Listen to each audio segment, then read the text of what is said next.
All right, now that I've had a chance to play with this for a few minutes, I wanted to maybe just tap it a few times and see if we can get a little better tunes out of it than I did in my unboxing video when I had no idea what I'm doing. So it turns out that these have like a sweet spot that you need to hit them, and some of them actually don't resonate as well as others, it seems like, but it sounds pretty good overall, and I think there's just a few of the lower notes that don't actually resonate as well as the rest of them.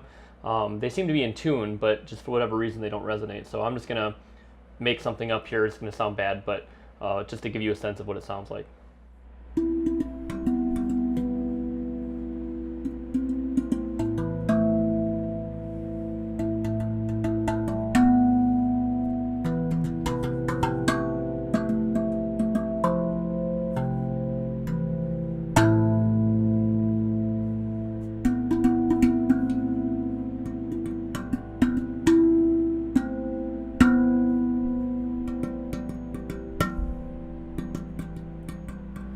Yeah, see that one, it's hard to get a good tune out of.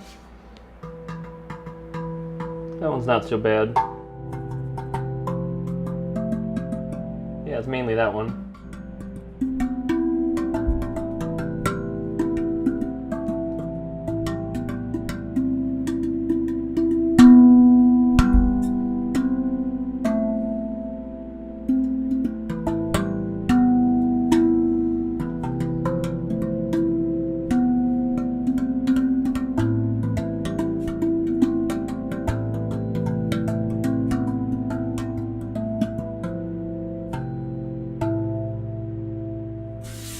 All right, so that's my new Ravvast drum. Hopefully I'll get some time to figure out kind of how to get these different keys to work on this and maybe make up a melody or something. But in any case, it's fun to just kind of hit and make some noise. So thanks for watching.